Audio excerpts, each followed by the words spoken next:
Hi, everyone, and welcome to Gruff Talk. Last week, you heard a terrific conversation I had with the founder of Chi Running, and he was so motivating. You probably begged Santa to bring you a new pair of running shoes so you could get out there and try Chi running for yourself, right?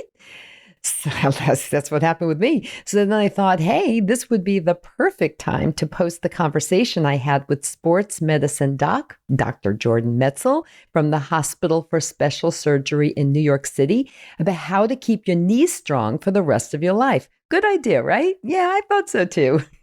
So why not put on your new shoes, get out there for a nice walk or run, and keep listening.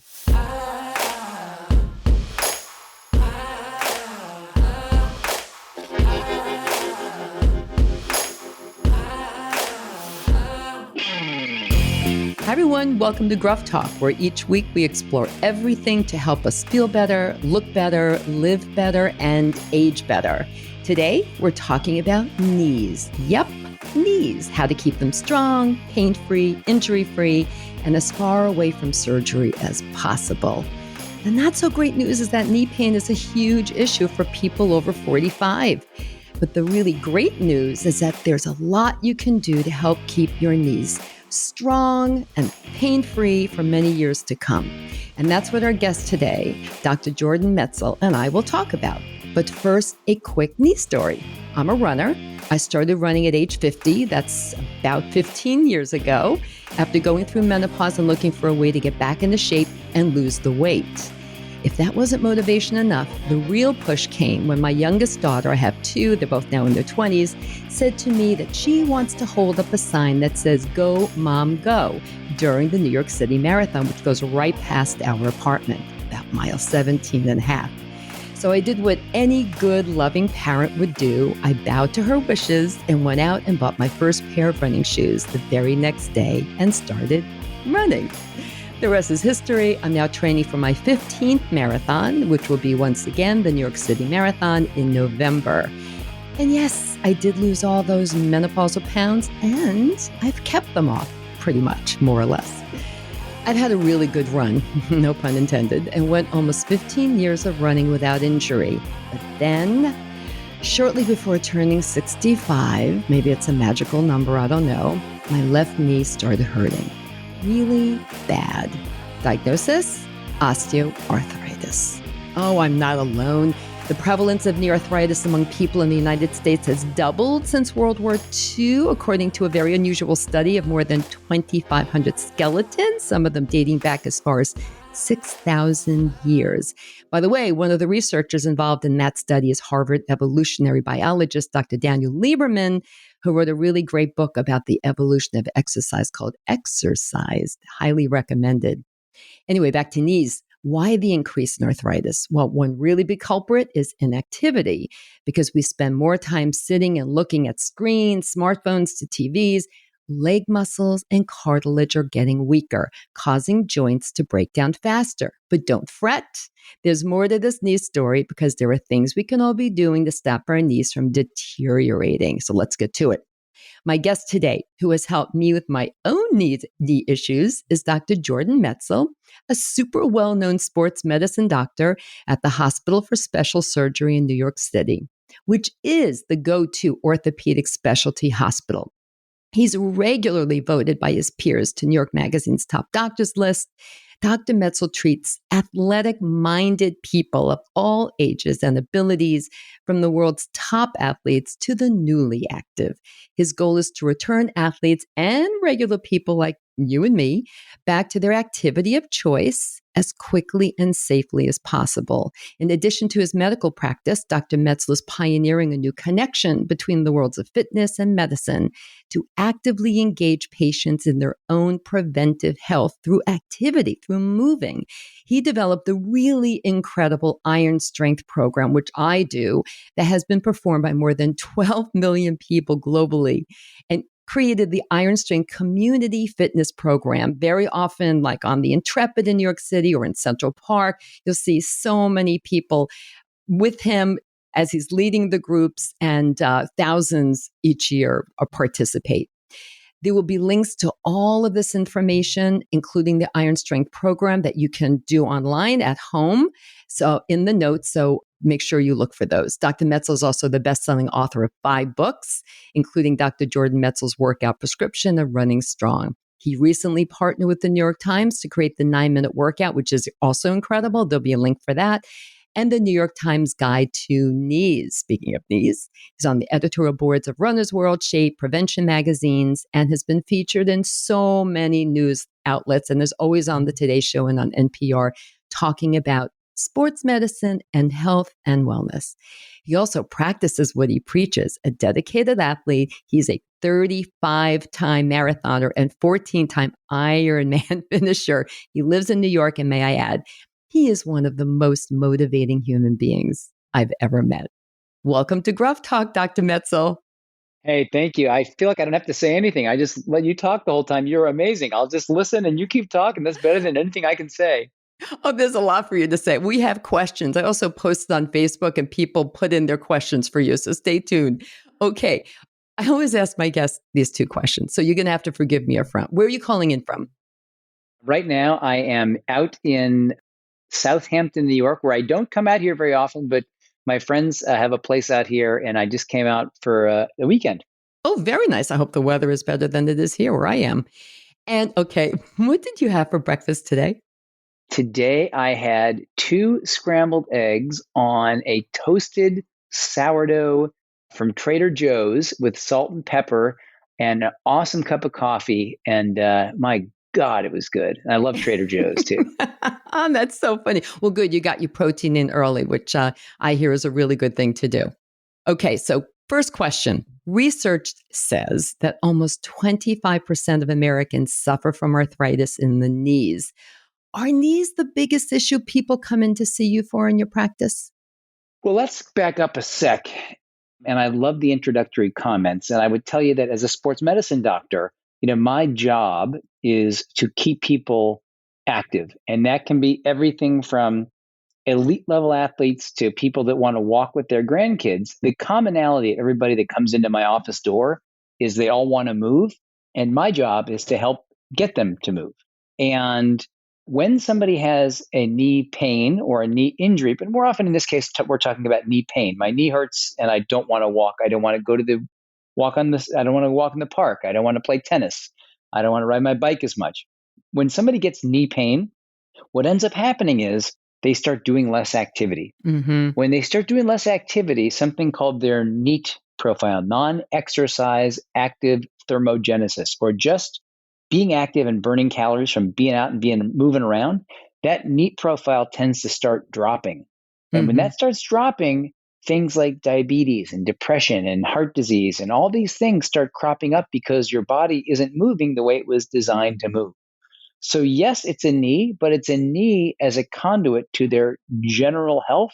And so knees are probably the most common thing I see in my office. But when somebody comes in, whatever their age is, I kind of see their knee as a bigger piece of someone like you who's like, listen, I want to run marathons and I'm 65 and I have some arthritis in my knee and my knee's sore. How can I make someone like your knee better so you can take the medicine of exercise? And that's where, to me, knees are a conduit to your general health and activity, and that becomes so important. Oh, yeah. And you mentioned some of the health issues that can pop up if you don't move your body and if you're not active enough. And also there's bone health. You lose muscle. So really so many terrible things can happen. I know I felt a real change in my body. And I told you that. It was really depressing when my knee was hurting so much and then my hip too. But that's a topic for another show. We really want to explore some of the treatment options because really the goal of this discussion today is to talk about what can we do to keep our knees strong so that we can, if possible, avoid surgery. So what are some of those options? So I don't want surgery to be a dirty word or a bad word. And so I don't want to give off that idea because there are, function saving operations that can make a huge difference in people's lives. Everything from acute injuries to kind of things like knee replacements. So I don't want to it's too easy to just say all surgery is bad because that's not true.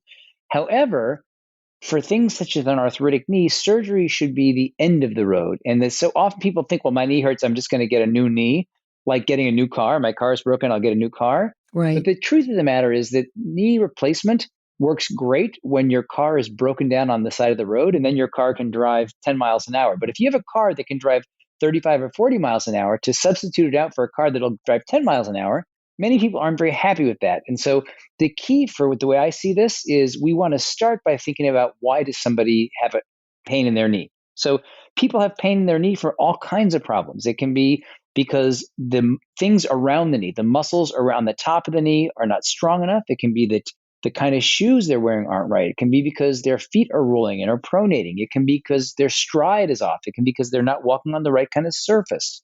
So those are some factors around it. It can be because they have too much weight on their body. Body weight Mm-hmm. is another common issue. It can be problems inside the knee. It can be things such as, they have a torn meniscus cartilage or torn articular, the lining cartilage, or worn down articular cartilage around the lining of the joint called arthritis. It can be because there's a problem inside the knee, and there's a whole host of those kind of problems.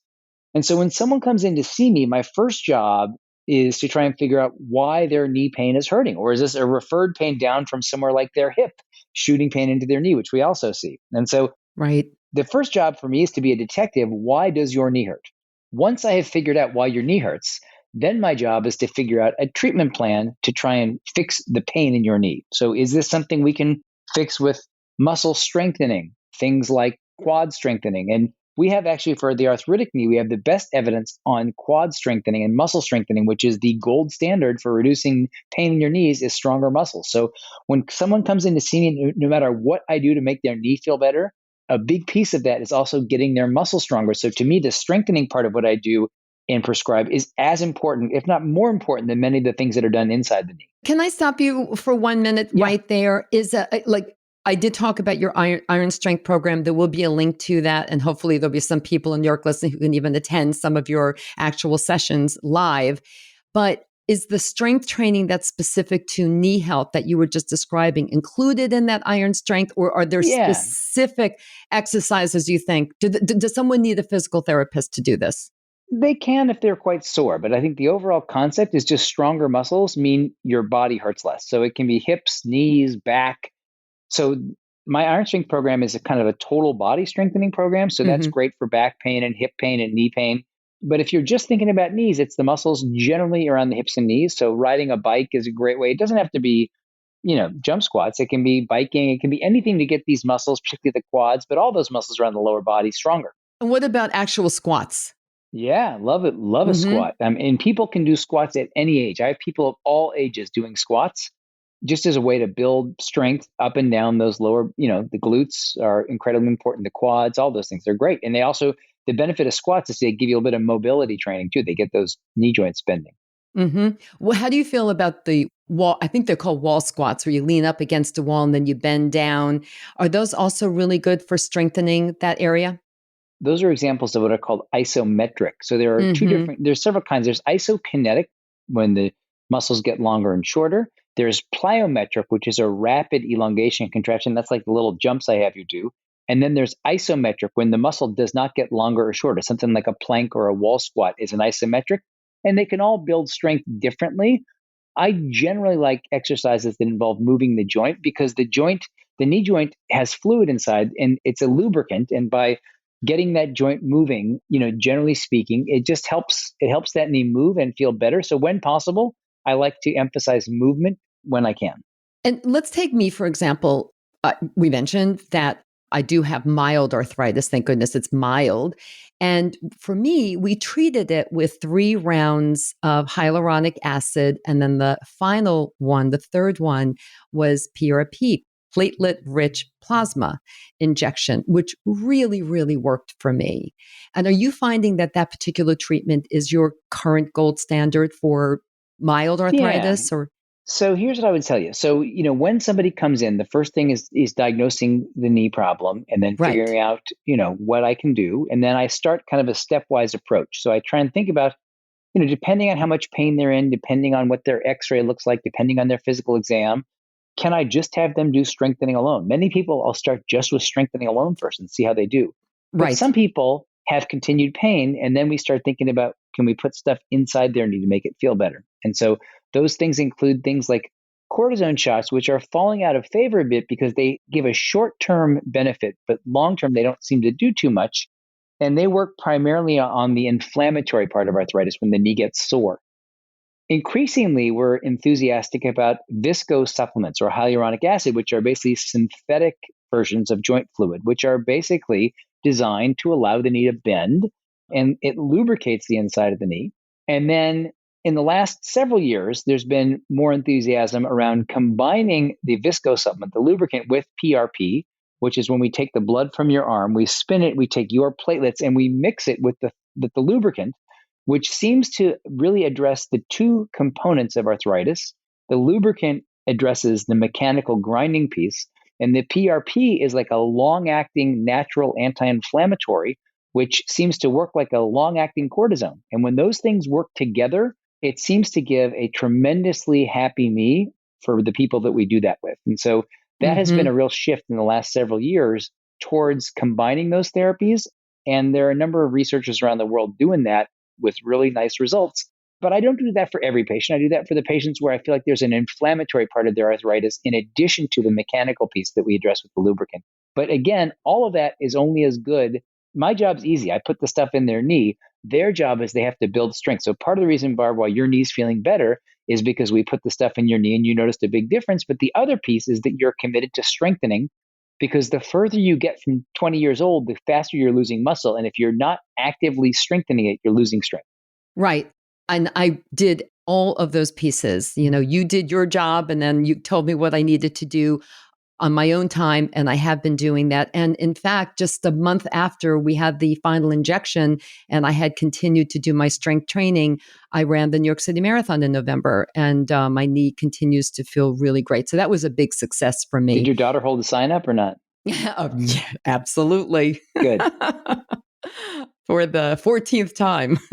Whatever, man. Yeah, whatever. So what do you see coming down the pipeline? You know, I had seen an article not long ago, and I know you know about this too, of course, in a medical journal about something called TRX 100. And the headline really caught my eye because it said this may reduce or eliminate the need for knee replacement surgery for osteoarthritis. So given my history of knee arthritis, it really caught my attention. What are your thoughts on that? And are there any other promising things coming down the pike?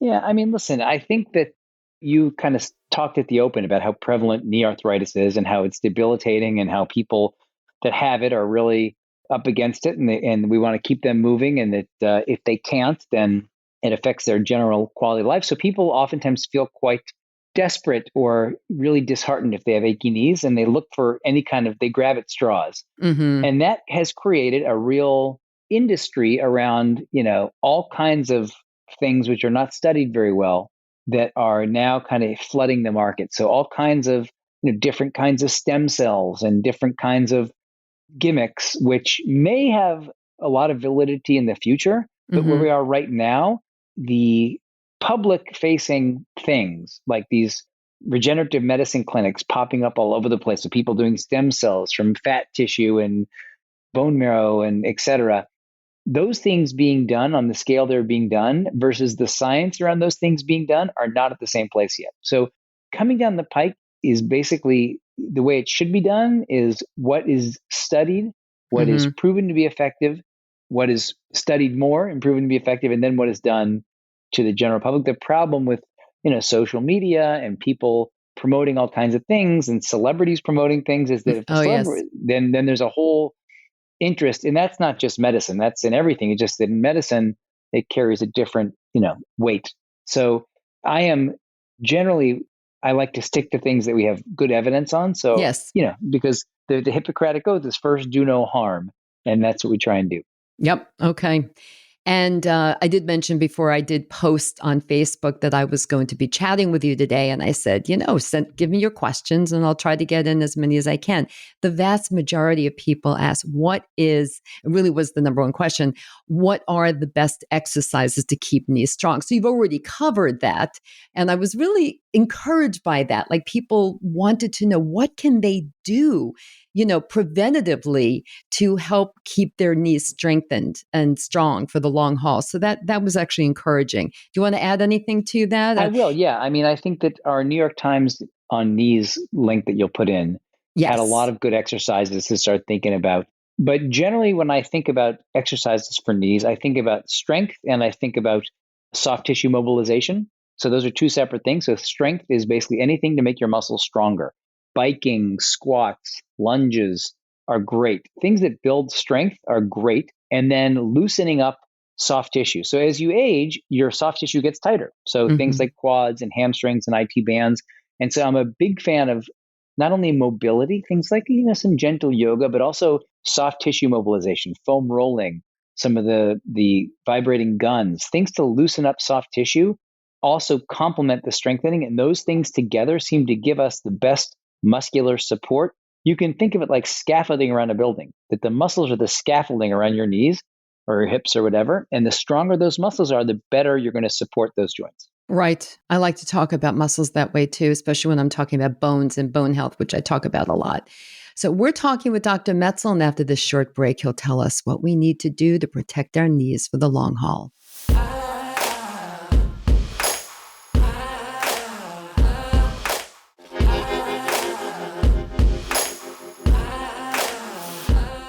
Okay, Dr. Metzl, in addition to exercise, what are some of the most important things we should all be doing to protect our knees, especially as we get older? And you've already covered a few, like you mentioned, foam rolling. And I don't know if everyone's really familiar with that, but that's a pretty easy thing to purchase, a foam roller. Just go on Amazon and get one. And I know you've got YouTube videos showing people how to foam roll. But I too, only in recent years, since I've started to be your patient, have I started to use a foam roller. And recently also got one of those great massage guns. Is that what they're called? They're really very, very effective. But what else can they be doing? Can we talk about shoes for a minute? Do you feel cushioned, less cushioned, or does it depend on the person? It definitely depends on the person. So the story on that is that everybody's built a bit differently. So depending on who you are and the mechanics of how you move, you may think like softer is better, bigger cushion better, softer surface better. But if you feel your knees walking on the road versus you feel your knees after walking on the beach, you may think, my God, my knees hurt worse after I walk on the beach. And you're not alone. Many people who have arthritic knees feel worse after walking on the beach because the instability in the soft surface accentuates mechanical flaws in some people that are, for example, if you're rolling in and you step on a very soft surface, you roll more. So softer shoes, softer surface, it's not a one size fits all. There is a lot of variability. So one of the things we like to think about is getting people in the right match of shoes for them. And so part of that is on a physical exam, I'll look at somebody's feet and their knees. I'll see how much they pronate or roll into the middle. I'll get a sense of how they line up between their hips and their knees and the ground. And with all those things, I'll try and figure out, do they need a shoe with some control, meaning they're not going to roll through it? Do they need an orthotic? Do they need both? But there's really not a one size fits all for every person. And so I'd really encourage people to talk to their doctor and or to go to something like a specialty running store where they can look at your particular body. Even though you think I'm not a runner, I'm a walker. But the running stores have great technology. Oftentimes they have a treadmill you can walk inside. They have people that know. And that's a good place to start. Yeah, that's really great advice. That's wonderful advice to have your gait checked, and whether you pronate, all can have an impact on knees. I know that happened with me. Okay, please, there's a big myth going on out there and has been out there forever and ever and ever. And the myth, I think it's a myth, I think you do too, is that running causes arthritis or running hurts your knees. And I think that's really been debunked. Can you just talk us through that a little bit? Yeah, so that is a popular misconception that I think we're doing a better job of debunking. But the idea is that if you run, you wear down the cartilage in your knees. In fact, the opposite is true. Running is anti-inflammatory. Running over time can strengthen all the tissues around your body. And running has all the secondary benefits. So, there's no such thing as, I think, unhealthy running unless you're an unhealthy runner. If your knees are really killing after you run, you got to go get checked out. Why? Do we have to fix your strength, your stride, what's going on in your knee. Or, you're running improperly. Your form is terrible. We have to fix that. There's a lot of things that we can do. So just running alone may be problematic depending on how you're doing it. So we got to figure out, are you doing it the right way? And then most importantly, I find in my office, people are the best athletes when they're doing what they want to do. So if you're somebody that loves to row, if you like to ballroom dance, ballroom dance. If you like to walk, walk. If you like to run, run. I think trying to make yourself into something you don't like doing because it's quote unquote good for you, that can be tough too. That is such great advice. Really great, because people then won't do it. They just won't do it. They won't do anything then. That's correct. This was an incredibly helpful conversation about knees. And there's so much more I want to ask you about, but I don't want to say goodbye. I want to say to be continued. But before I let you go, please share the 3 most important things you want our listeners to take away from our chat today. Well, sure. First of all, I want people to know that if your knees hurt, that is not just the way it is. There's a lot we do to try and figure out why people's knees hurt and what we can do to figure out why they hurt and to make them feel better. So just because your knees hurt, don't give up, investigate. And so make sure you talk to somebody.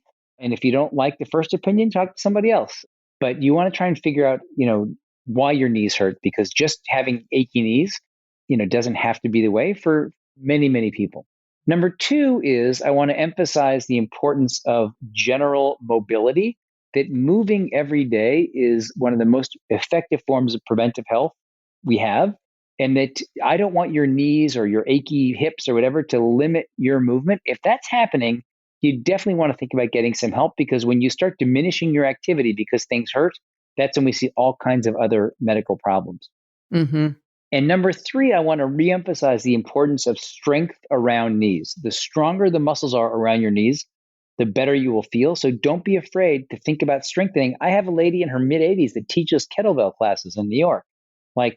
That's what you should be thinking about. Yeah, that's what I want to be doing when I'm 80. Okay. I'm sure you will.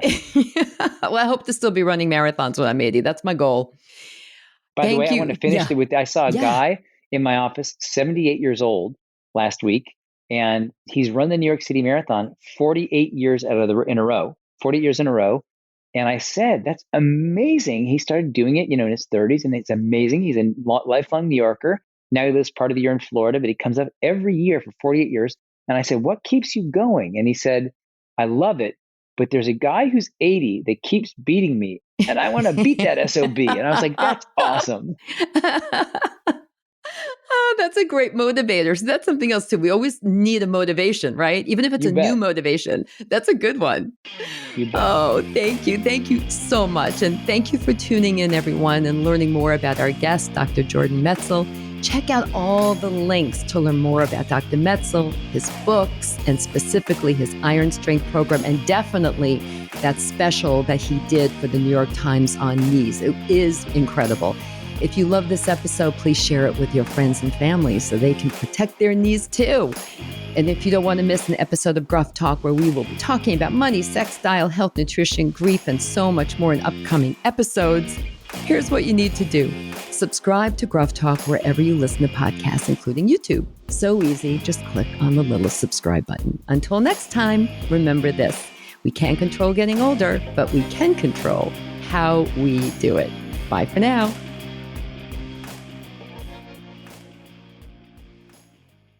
Age Better Podcast is a proud member of the Sound Advice Network. Sound Advice, women's voices amplified.